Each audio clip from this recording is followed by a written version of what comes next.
Hello, and welcome back to the Wishing You Well podcast, where we help you navigate your wellness journey each and every week. I'm Amy Albero.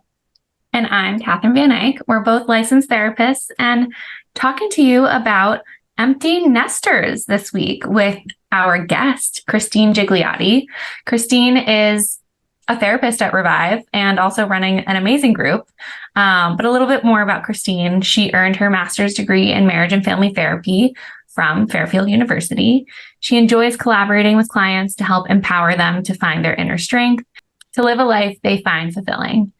Kristine is an empty nester herself, and she will be facilitating this group via Zoom for moms going through this difficult transition. But more on that to come. You'll hear lots about it during this podcast, and also you can find info on it in our show notes. All right. So excited. Welcome, Kristine. Living and well life is put together, authentic. We feel it. Take care of ourselves. All right. Welcome, Kristine. We are so happy to have you not only as a guest on Wishing You Well, not only as a listener of Wishing You Well, but also, of course, as an amazing member of our team. So thank you so much for being here with us today. And we have a lot of questions to ask you. But before we do, Katherine and I like to check in at the top of every episode about how we're doing, self-care. And we wanted to ask you, how are you doing? What does your self-care look like these days? Wow. Okay. So you put me on the spot with that. So it hasn't been as good as I would like, as I would hope, or I would want my clients to have for themselves. I would say it's been bare minimum. Just summer's been super busy. The kids are home. So I would say the one thing that I haven't let go of is I've been doing like daily walks in the morning, just to kind of start my day off and get out, get some vitamin D, feel the sun on my face, and be with my poorly behaved dog. Just to set me up for just a good day. It's definitely scaled down from what it typically is during the times when my kids are at school, but that's what I've got right now. Mm-hmm. Is this the dog that your daughter couldn't get out of the house yesterday when we were talking? No, she's a little too old to do the long walks. So that's why that one wouldn't get out. No, I take the one I have one that was supposed to be a seeing eye dog and flunked out. So she's a lot of energy that needs to get out. So that's the one I walk with. The one that's kind of circling the drain, she gets a little bit of a shorter walk. Oh. But I'm so glad we appreciate you being honest about where your self-care is at. I know Katherine and I talk about this a lot, like as therapists, like there is this like concept that like we should have our shit together all the time and our self-care should, look a certain way. And that's like not the reality. And one thing that I think in doing this podcast for a little over a year now that we've learned from our guests is it seems like the key to self-care is like adapting and doing what works. And I love that you're like, okay, it's going to look different, at this like literal in this season with your kids being home, and you have to do what you can. And that has to be enough. Exactly. You just kind of piece it together and you adapt as things change. Mm-hmm. Is there a self-care you're excited to get back into once the kids do leave? Yeah, I know like in the spring, I was starting to get into meditation. I was using the Calm app, and I was using that to kind of set myself up for the day, get in a positive mindset. That's definitely gone kind of out the window just because I tend to be like jumping out of bed and rushing around more in the morning. So that's one of the things that I'm looking forward to. And then just also having like some unstructured time at the end of the day. Doesn't happen as much now, but I'm excited to get back to that too. Sounds good. Katherine, what about you? So speaking of meditation, so I just got into something called hypnobirthing, which I don't know if you guys have heard of, but has nothing to do with hypnosis, which is what I obviously thought. So I was weirded. So I was a little hesitant to even look into it when I heard that. But aside from the name, it's just like a whole mindset around giving birth and the whole labor process. And so I've had a lot of people around me having these amazing birth experiences that they're telling me about, which is so nice and so different than what you're typically used to hearing. So it's been very encouraging and supportive. And so one thing that a friend's two older sisters told me about was this hypnobirthing, and specifically this app called Gentle Birth. And on it are daily meditations that are just about you and your baby and you and your pregnancy, and different breathing techniques to learn to get you in the mindset to keep the fear of birth out of the whole mix, because that's certainly something that's been there for me, I'm sure for lots and lots of people. So I've been getting into that, and it's been really, really nice. Definitely easing some of my anxieties as I'm quickly approaching the end here. So that's been my self-care. I've been really doing that every day, different times of the day, just whenever I can fit it in. There's some that are like 8 minutes long, some that are like 30 minutes long. So I'm not doing all of them, but I'm doing whichever ones I can. And the ones that I have been doing have been really great. I love that. Yeah. Is it something like proactive you're doing, like every day you're trying to get one in, or is it more reactive? Like, oh gosh, I'm like starting to feel a little stressed. Let me listen to this, or a little mix of both? No, it's definitely proactive. I mean, I guess in a way the whole thing's reactive because I've been, a little stressed this whole time about it. But for the most part, it's mainly proactive. It's like, oh, I know that this will help me later, so I'm going to do this now, kind of thing. Future Catherine. Yes, for future me and future baby. I do so great. Yeah. How about you, Amy? Let's see. I don't know. I feel like I've been really trying. I guess I should back up and say I've been starting to notice I have like the Sunday scaries about the fall. At time of recording, it's like beginning-ish of August. And so I'm like starting to notice that. I don't know what I'm feeling. I don't know why specifically I'm feeling nervous. It's just a change of routine or more responsibilities and things like that.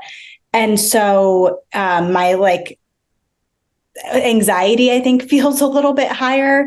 And so I've been like trying to go back to basics and back to like what really helps me and works for me, which is moving my body regularly. And so my goal is to move my body intentionally every day. And whether that's a workout or a walk or stretching or I don't know, just something. I've been trying to do that more these last 2 weeks or so. And that has really, really helped and helps me feel so much more grounded and connected to myself. So that's like what I'm working on / my self-care goal for the next undetermined amount of time. So far, so good. All three of our self-cares have to do with transitions, which is so perfect for what we're talking about today.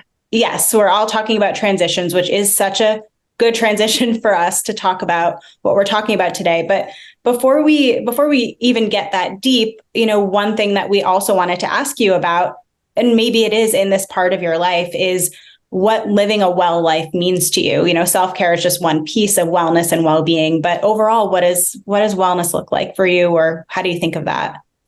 Yeah. I mean, for me, there's just 3 parts to it, like having your mind, body, and spirit all being healthy. I think it also has to do with living a life that's aligned with values.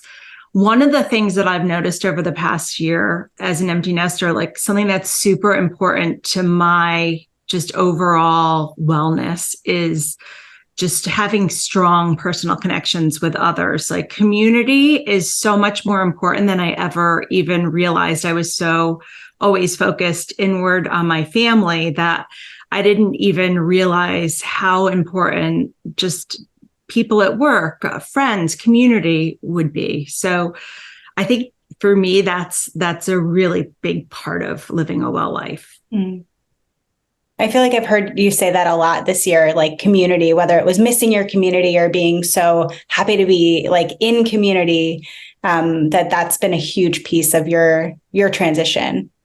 Absolutely. It's kind of been my lifeline. It's been the way I've kind of been getting through it. And I've heard people talk about the importance of connection before, and I just didn't really realize how important it was going to be for me. Once you realized it, were you able to latch on to a community, or like latch on to the community that you already have, or did it take some time for you to figure that all out? Well, it was a little more tricky for me because I spent a lot of the past year down in a new community and down in Miami.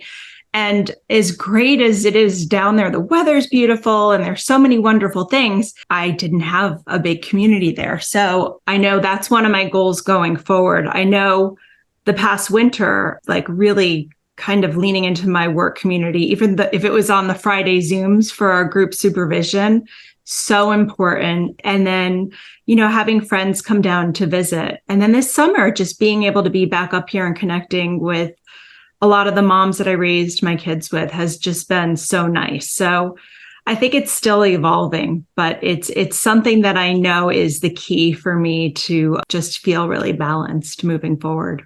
I love that. A good lesson learned in kind of year one for you. Oh, yes. Lots of lessons learned. Big year of growth. Yeah. Well, I mean, I can't wait to hear about those. But before we even do, we've been kind of using this term, empty nester. Can you tell us what it actually means to be an empty nester, or how you define that? Sure. So being an empty nester, it's kind of the time when parents kind of empty out the house. The kids leave, whether it's for school or military service or to start a job. But all of a sudden, it's, 2 decades of frenetic chaos and different schedules and, just a lot going on. And then all of a sudden, you're left. And it's just, in some cases, it's a single mom. So it's just the mom at home or the dad. Or in my case, it was just my husband and I at home. So it was just very different. It was very quiet all of a sudden. So I think that's what people are talking about when they're talking about finding themselves as empty nesters. I've also heard you talk about being an empty nester and empty nest syndrome. How would you kind of describe the difference between the two things? Well, empty nest syndrome is something that a lot of parents experience when their kids leave home. It's not an actual clinical diagnosis. You're not going to go to the doctor and they're not going to say you have empty nest syndrome, but it's more of kind of just a common phenomenon that parents experience. It's this great loss. It's a change of a lifestyle that you've had for the past 18 plus years. And it's a change in identity, like how you look at yourself and your role and what your job is in the world. So it's unexpected for many people. I sure as heck didn't think that I thought it was just going to be like they'd leave. And that's what I've worked 18 plus years for, is to raise these independent kids that were going to fly free and we were all going to live happily ever after. And then I was like, what about me? What's for me now? Mm-hmm. So what you're saying is people don't just hop into this nest and just start thriving away. They actually might struggle a bit. Yeah. And I think it's kind of unexpected for people. I think there's this romanticized kind of vision of it might be. I know when we were looking ahead, when we were like, oh, wow, next year we're going to, have no kids at home.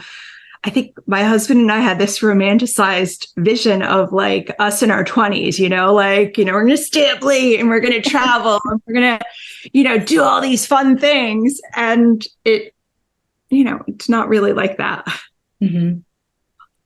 Well, I don't know if you listened to this particular episode of Wishing You Well, or if Amy, you remember, but when we were talking to our CFO, Chris, and he was talking about, again, sort of like what you're saying, like this romanticized idea of I think he said something like, there's nothing more more romantic than having planned for and getting to that point in life when your kids are gone and you're financially stable and you can turn to your spouse and you are like ready to go. And I was like, well, not really, Chris. It would be nice. Right. But that's also something that, you know, a lot of people do struggle with during the empty nest time is there's a little bit of financial turmoil too, because like while you're not necessarily, you know, putting big dinners on the table and spending as much money on certain things like that, like you have college tuitions you might be paying for, you might be helping support your kids as they move. And a lot of people, you know, struggle. Some people, like, while they're not ready to yet retire, they're like planning for that and, you know, realizing if they're able to, or what savings look like. So I know that's a big component for many people. Mm-hmm. Yeah, you had kind of shared some of the maybe internal thoughts or experiences that someone who has kids that have left the nest might experience. And some of that is, of course, change in identity, loss of role or change in role. And then you said this question, what about me? Can you say more about that?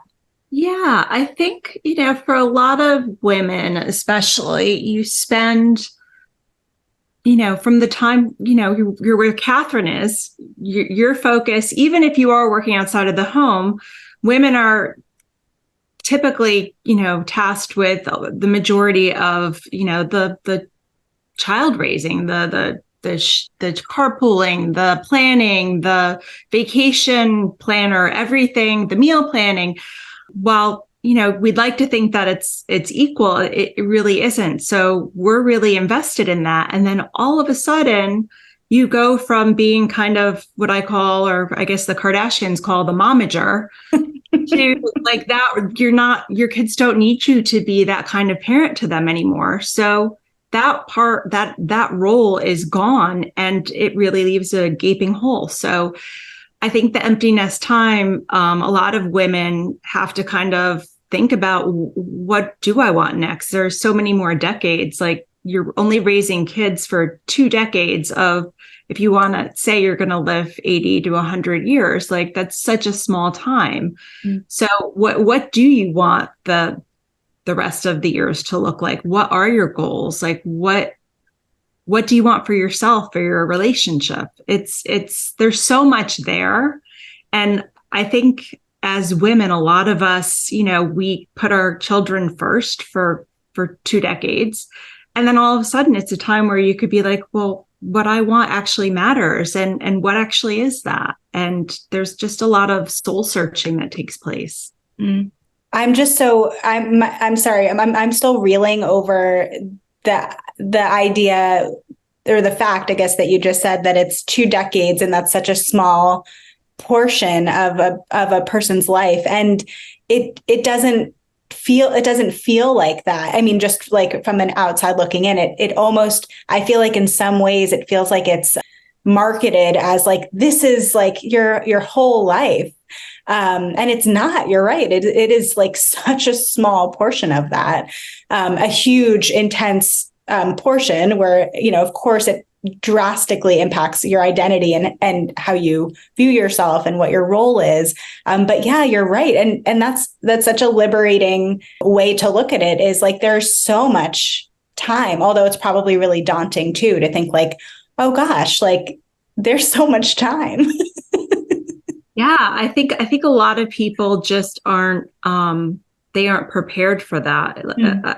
I know a lot of people that I watched go before me as I was raising my kids. I watched them kind of not really know what to do. And that's part of the reason why I went back to school when I did, when my kids were in high school, because I kind of was like, okay, I want to have something that feels really important and fulfilling and that I love. So I think it's really important for women to set themselves up for success for this part. You're kind of making me want to write a letter or like some sort of time capsule to empty nester me of like all the things that I love about my no kid life that I have right now. I love so I can come back to it. I love that. I think that could be a really good a thing to do. Now that you're saying that, I'm trying to think of what 8-month pregnant Kristine would have said to present Kristine, and I'm not even sure I'm the same person anymore. Mm-hmm. True. Yeah. I mean, how could you be? Right. So you had talked a little bit about maybe this romanticized version of what people, or maybe you had anticipated this chapter, this portion of life to look like. Can you talk about how like that might differ from like the actual realities of what people can expect? Yeah, I know. Like for us, we had this thing that it was going to be, us in our, early 30s, late 20s, and that we were going to be those people again. And it was just going to be this like party and fun and carefree and do whatever you want. But the fact is it's a time, once the initial stage wears off, you're kind of just thinking about your relationship. That is one thing that I think a lot of people aren't really prepared for, where they, just think that their relationship is just going to be the same. And a lot of marriages end around this time. There are people who have maybe stayed together for the kids. There's people who maybe don't have that connection anymore. Like, what else do they talk about other than the kids? And then the kids are gone, and it's, they're kind of sitting over the dinner table looking at one another.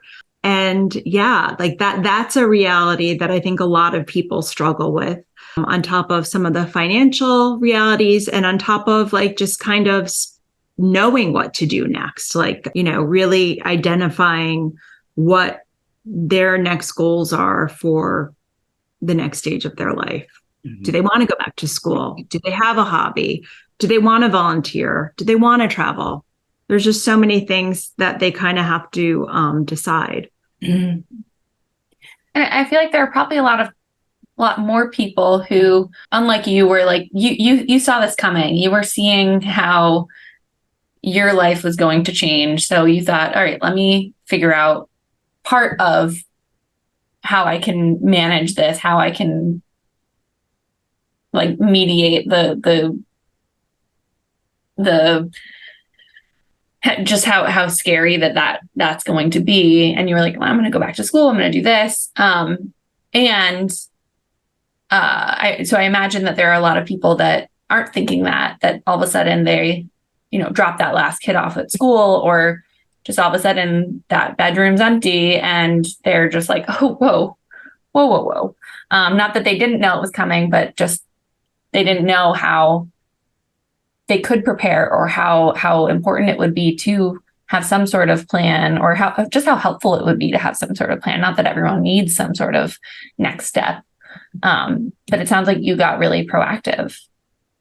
I did. One other thing that I did that was super helpful, I made sure that I had a wonderful therapist that I was working with. So that really supported me a great deal. And then I also, my husband, I'm very open. My husband and I have always, we've throughout our marriage have always worked with a couples therapist. It's just been something that's been great for like communication and just kind of working through things before they became a problem.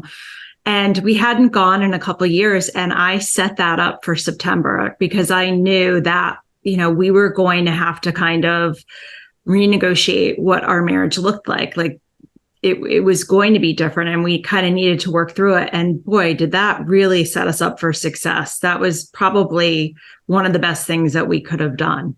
That's awesome. Being able to see the train coming like down the tracks, and like try to figure out like what you can do to prevent any potential, I don't know, disruptors. And I'm not to say that it was probably a silver bullet and like it made everything so easy, but it probably really helped in ease to the stress of the transition.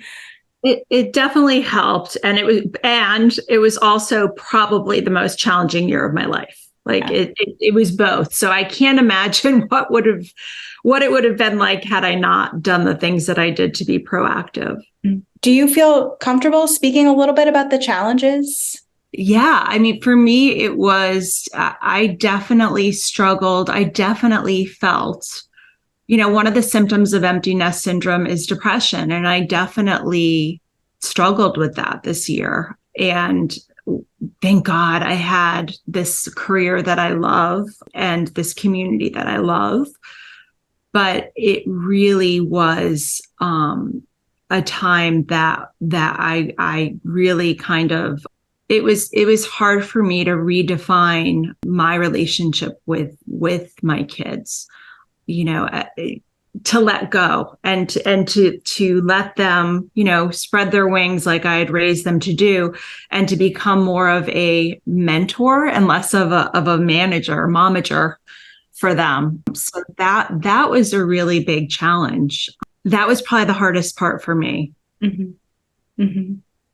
Right. Well, and it sounds like it's so like there's such a tension there because they're doing exactly what you wanted them to do, right? Like they've grown into these people that you've raised them to be. And yet, like, it's still so hard that they've done it, that they maybe need you in a different way, not necessarily need you less, but need you in a different way. And that must be such a difficult thing. Yeah, it definitely takes getting used to. I mean, I'll always be a mom. I'll always be their mom, but it's just, it's being a little more boundaried and allowing them to have space to make mistakes and watching them do it and letting them do that. Mm. So yeah, that has not been easy to do at all. Yeah. Sorry, another kind of sidebar thing. I know one thing that you'll touch on in your group, I'm not sure if you, again, feel comfortable touching on it here is, and again, I don't know if this is too personal of a question, but like being an empty nester and menopause kind of coinciding. I don't know if that fits in anywhere, but. Oh yeah, that's one of the topics that one of the weeks that's kind of, it's this horrible intersection of hell, basically. You're facing, and not all women, some women go through it earlier or later, but the majority of the women I know right now that are my age and going through this, it's this cruel joke that's kind of put on us where you're dealing with a lot of physical changes, a lot of emotional changes, and then all of us, and your body basically saying, okay, no more, you can't have children anymore. Not that you'd really want to do that at this stage, but it's kind of shutting down the shop. And then at the same time, like the kids leaving, it's just this kind of, I think I titled the week that we're going to talk about menopause, like kind of kicking you while you're already down. Mm-hmm. It's just a lot. And the thing is, this society does not talk about menopause. We talk about erectile dysfunction. We talk about, all these other stages of that, physical changes that people go through. But menopause, it's just, it's kind of whispered about and people just don't talk about it. So I really want to kind of, with this group, put it out in the open and talk about the challenges and talk about, maybe some things that have helped women to kind of make it through this and, just kind of help support them through that change. I'm so glad you're talking about that. I'm so glad that you're bringing that to the forefront as somebody who sees the need for it. I mean, you see a need for this group, but you also just see a need for this additional resource that complements this, the goal that you're setting for this group. It's just so great that you're able to, that you figured out a way to weave the two together and put this in a group for a lot of people that really need this, clearly. Yeah, I think it's something that needs to be out there a lot more than it already is. Both things. And even when I was researching about this, there's not all that much information about empty nest. And There's a little bit about menopause, but I think it's really time to start having these conversations. It's really important because I think women at this stage like start to just feel kind of a little cast aside, maybe. So I think it's time for us to kind of like step into our power and realize that this can be a time of growth. It could be a time that's like positive, and that, we're not spent, we're not done. Like this can be just the beginning of a whole next phase. Love that. I mean, we live in such an ageist society, and we as women get like the brunt of that. And I love the idea of seeing this as a time to get empowered and to like stand in that power and think about like what you can do with this next phase of life, that your life is not over because, you can't create children anymore. It's, a bunch of bullshit. So absolutely. So we've been kind of alluding to this group. I will never forget standing in the Florida office with you, and you had said, I have this idea that I'm thinking about, and I'm still thinking about it, but this is what I think would be really important now that I'm kind of through this beginning part of this phase of my life, and I want to do a group for empty nesters. And you just kind of ran with that. And so I'd love for you to share a little bit about the group, what people can expect, like what you're excited about. Yeah, I remember that conversation so well, Amy. And we were in the Florida office, and I had just that morning, I was having a particularly hard couple of days. And my go-to, as I said before, it's to go for a walk. And I did my walk in Coconut Grove along the water. And just like, it literally just came to me. And I was like, if I'm feeling this way, there are so many other people who are feeling this. And it just like, the more I walked, the more I thought about it. And it just seemed like something that was a great thing to do, to kind of help other people through it. So this group, we have 8 different topics, 8 different weeks. And we're going to explore everything from like talking about the grief that people feel with the empty nest. We will explore, there's a week on menopause. We're going to have a week where we talk about redefining your relationship with your, what I call adult-ish children, because they think they're adults when they leave the house at 18, but not really. They're kind of still half-baked. But talking about like when they come home again, like what does that look like? Talking about relationships, like, how to renegotiate your relationship. And, is this what you want? Is this who you want to be with? So a lot of like really juicy topics. We're going to have anywhere from 3 to 10 people in the group. And I anticipate we'll have times of sharing, times to hear about what other people's experiences have been, and just to have like a really safe, supportive, robust conversation about what this, stage of life is. One of the things that I have heard, I was so lucky not to experience this, but some people have said that, other people would diminish them when they'd say like, I'm really struggling with this. And they would say, well, at least your kids are, in college and successful, or at least this. And it just left people feeling very isolated and alone. So my whole vision for this was to kind of create a space, a community where people can feel seen and heard and kind of work through these very real feelings that they're having during this time.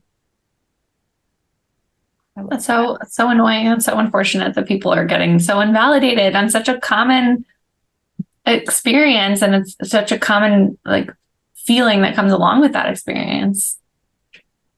Yeah, it is. It is unfortunate. And I was very lucky in my people were really lovely, but I have heard of others who have had that experience.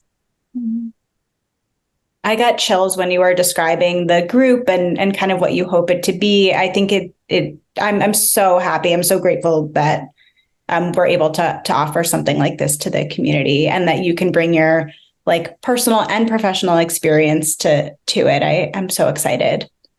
I'm really excited too. So you did make kind of a really strategic or specific intentional choice that it's moms who are empty nesters rather than moms and dads. Can you tell us a little bit about why you decided to make that choice? Yeah, I was really intentional about that. I did give it, it's something that actually Catherine had asked me about with the marketing of it. And it's something I gave a lot of thought to, but, I think as I mentioned before, moms are doing the brunt of the child raising. And from just my own personal experience and what I've seen with my peers, they seem to be the ones that are struggling, at least, in a way that they're talking about it. I'm sure dads miss their kids and they feel loss as well. But I think the moms are really just feeling the grief of it, the emptiness of it. And, we're the ones that typically have that role of being the primary caregivers, so that there's like this little bit of a hole that's left in our lives. So dads are great, but I just thought that this was going to be a place for moms to kind of share that loss, that grief, and kind of walk through it together. On top of like the whole menopause week just wouldn't be the same with dads there. Right. They wouldn't be able to relate. They would run. My husband, somebody says the M word, he's like, I'm out of the room.